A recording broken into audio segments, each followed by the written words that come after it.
Bonjour, dans cette troisième partie concernant les écosystèmes, nous allons parler de l'évolution d'un écosystème. Est-ce qu'un écosystème est fixe ou non? Donc la dernière fois, nous avions parlé de climax. Donc un climax, c'est un état d'équilibre d'un écosystème. Et en fait, euh, on s'aperçoit, quand on analyse les écosystèmes, que ces écosystèmes évoluent. D'abord, on va partir d'un stade 1. Par exemple, à côté de chez vous, vous avez eu un champ qui a été dans lequel il y a eu un chantier particulier, et donc vous avez plus aucune végétation, et vous avez une terre qui est relativement pauvre, et donc il n'y a plus rien.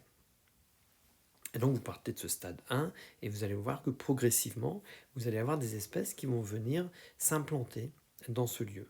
Par exemple, vous allez voir apparaître, pourquoi pas, quelques fougères, vous allez avoir apparaître quelques ronces, et puis quelques herbacées. Vous allez voir certains insectes revenir dans cette zone en fonction de ce qui s'y trouve, quelques oiseaux, etc., etc. Et puis progressivement, cette zone va évoluer. Elle va évoluer, va devenir prairie, on va voir quelques arbustes pousser, et puis pourquoi pas aller jusqu'à une forêt tempérée classique que l'on rencontre chez nous de feuillus par exemple. Et donc là on a une série qu'on appelle une série évolutive progressive, c'est-à-dire que on part d'un niveau 1 au niveau duquel on a une certaine situation de notre écosystème, et puis progressivement on va aller vers un état de climax. Notre forêt ici tempérée étant un état de climax que l'on rencontre assez souvent dans nos régions. Donc l'écosystème va rester X années euh, dans ce cadre de climax, et lors d'un stress particulier, on va revenir sur ces stress. Alors ces stress, ça peut être des stress chimiques, des modifications de la structure du sol par, je ne sais pas moi, par exemple, de fortes précipitations avec une partie de la Terre qui au final est, euh, est enlevée par toutes ces précipitations pour rejoindre telle rivière à côté, et puis X tonnes de terre disparaît de cette manière, et vous avez au final un sol qui n'est plus suffisamment riche pour accueillir cet écosystème. Ça peut être aussi l'arrivée d'un autre organisme, on parle d'espèces invasives par exemple. Bref, il y a un grand nombre de types de stress qui existent et qui font que notre état d'équilibre eh bien, n'a plus lieu, et on va avoir ici notre écosystème qui va s'éloigner de cet état de climax. On va avoir une série qu'on appelle évolutive mais régressive. On va s'en éloigner avec ici en général une baisse de la biodiversité. Alors que dans les séries progressives ici, on a plutôt une augmentation de la biodiversité et un équilibre qui se crée, alors que là on s'éloigne de ce niveau d'équilibre avec parfois une irréversibilité, on en parlera, avec la notion d'évolution catastrophique. Donc ce que je viens de vous expliquer ici, c'est ce qu'on appelle les successions écologiques. Passage d'un stade à un autre, en passant par un état d'équilibre, le climax, et puis on s'en éloigne par une série évolutive, régressive. On va prendre deux exemples de stress. Le premier de ces exemples, c'est ce qu'on appelle l'eutrophisation. Alors on part d'un milieu qui est équilibré, qui a l'état de climax, donc un milieu aquatique. Voilà, les interactions sont plutôt bien équilibrées entre les populations. Entre la biocénose et le biotope, tout est équilibré aussi. Donc, bon, parfait, cet état peut durer bien longtemps. Et puis, pour une raison ou pour une autre, on va se retrouver dans la situation où on va avoir des cyanobactéries qui vont pulluler en surface et qui vont interdire la lumière de pénétrer dans ce milieu. En interdisant à la lumière de pénétrer dans ce milieu, tous les producteurs primaires qui se trouvaient au final, les autres producteurs primaires que les cyanobactéries qui se trouvaient dans le fond de notre système aquatique, eh bien, ne peuvent plus faire de photosynthèse, donc ne peuvent plus vivre. Et si ces producteurs primaires ne peuvent plus vivre, alors les consommateurs primaires qui les consomment non plus. Et donc les consommateurs secondaires qui consomment les consommateurs primaires non plus. Et vous avez compris, voilà, on a un système qui se passe en domino. Alors, on a deux phases dans cette eutrophisation. Alors, j'ai pris l'exemple de l'eutrophisation, bien sûr, il y a d'autres cadres que cela. Mais moi, je vais rester sur cette eutrophisation. Vous partez d'un milieu qui est un milieu équilibré, au niveau duquel on a toute la lumière qu'il faut et toute l'oxygénation qu'il faut. Vous avez une pollution qui modifie la quantité d'azote et de phosphore dans le milieu, et qui va modifier, par exemple, le rapport azote-phosphore. On reviendra dessus plus tard en microbiologie. Nous, ce qu'on va pour l'instant constater, c'est que quand on a cette modification azote-phosphore, il y a une première phase de changement dans notre écosystème. On va avoir la phase d'eutrophisation. On dit que c'est une explosion de vie. Explosion de vie parce qu'en fait, on a tellement d'azote et de phosphore qui d'habitude est un facteur qui bloque, en fait, qui est freinateur, puisque on n'a pas tant que ça d'azote et de phosphore, donc les organismes sont en concurrence, et donc ça va limiter au final la reproduction, la multiplication de la biomasse de chaque population. Donc ici, on a un organisme qui prend le dessus sur les autres, c'est du phytoplancton, notamment par exemple des cyanobactéries, qui vont pulluler, comme je vous l'ai raconté juste avant, ce qui va empêcher la lumière de passer. Et vous vous souvenez du système, plus de lumière, plus de producteurs primaires en profondeur, donc au final, les consommateurs primaires et secondaires et tertiaires qui vont en souffrir. Et puis la deuxième chose, c'est qu'en fait, cette eutrophisation va engendrer pas mal de déchets, pas mal d'oxygène au départ, et en fait, on va avoir une biodégradation oxygénée importante qui va se passer par les bactéries qui se trouvent en profondeur, et donc ils vont surconsommer l'oxygène. Donc en plus de ne pas avoir de lumière, il n'y a plus beaucoup d'oxygène. Tout est fait pour que la biodiversité chute. Et c'est ce qui va se passer dans une deuxième phase qu'on appelle la dystrophisation. La dystrophisation, c'est une baisse de la biodiversité, puisque moins de lumière, je vous ai expliqué le sens des choses, et puis moins d'oxygène, forcément, par rapport à ce qu'on a pu voir en physiologie et notamment en métabolisme, moins d'oxygène, c'est une respiration qui n'est pas possible, qui est largement limitée, donc une biodiversité qui souffre et qui va avoir tendance à s'effondrer. Et une biodégradation oxygénée qui baisse.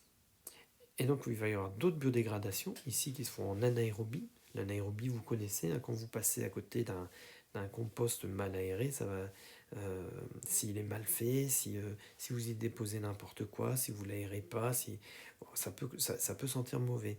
Ça sent mauvais quand on a une décomposition en anaérobie. Dans un compost, on veut de l'aérobie. Et donc, quand on a de l'anaérobie, il y a des odeurs dégueulasses qui ressortent.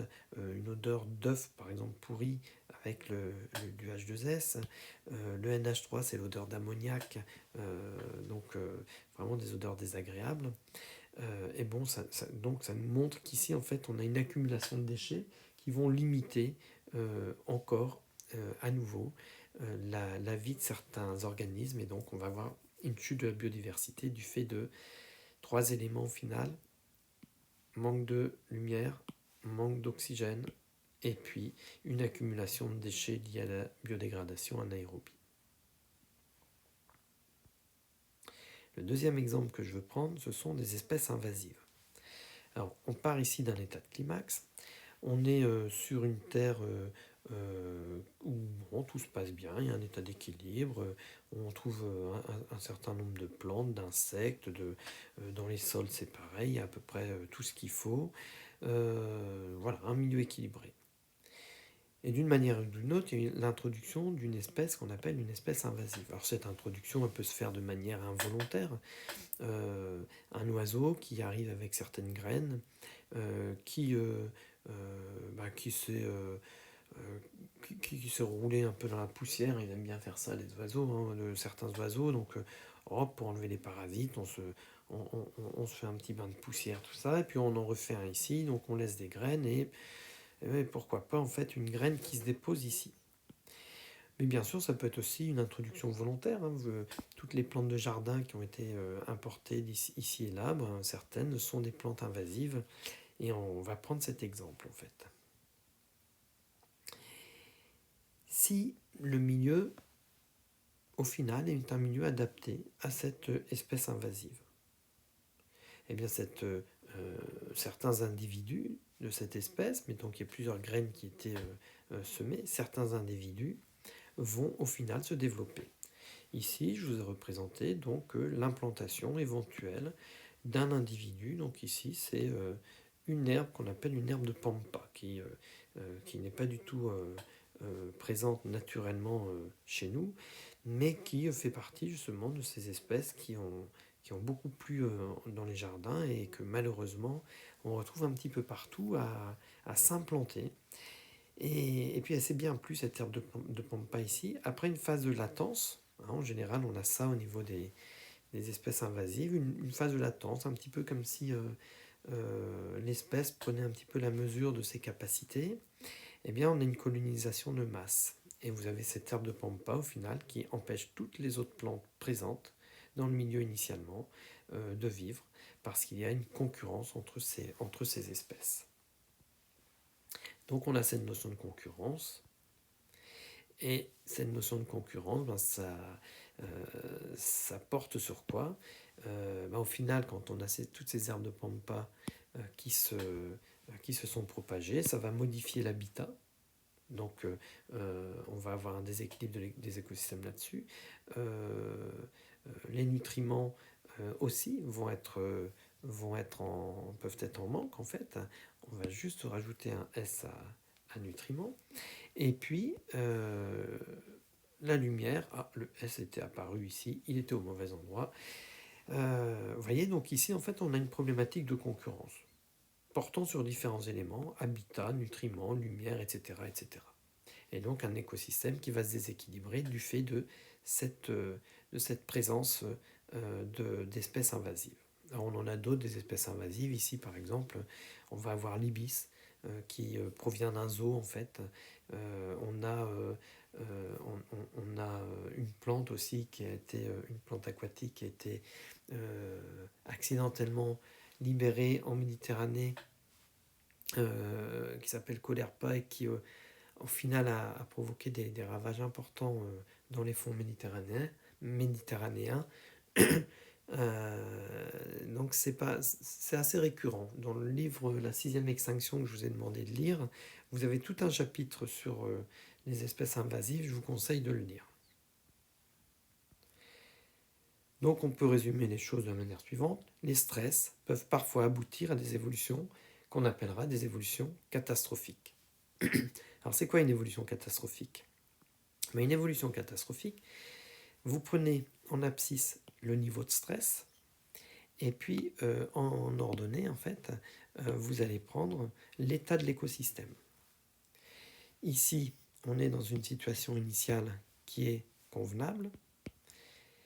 Vous modifiez le niveau de stress et vous allez suivre la courbe ici en vert. Si on ramène le niveau de stress dans l'autre sens, eh bien, notre écosystème pourra retrouver son état initial. Mais il existe des écosystèmes qui vont fonctionner en mode avec deux courbes, sous deux courbes. Donc on dit qu'ils vont fonctionner avec des formules mathématiques et des concepts mathématiques en bimodal. Donc quand on est sur ce point-là et qu'on continue à modifier le stress dans ce sens-ci, en fait notre situation ne va plus suivre la courbe verte. Si je ramène le stress dans le sens inverse, eh bien je vais suivre cette courbe marron. Et donc je ne reviendrai jamais à ce niveau-là.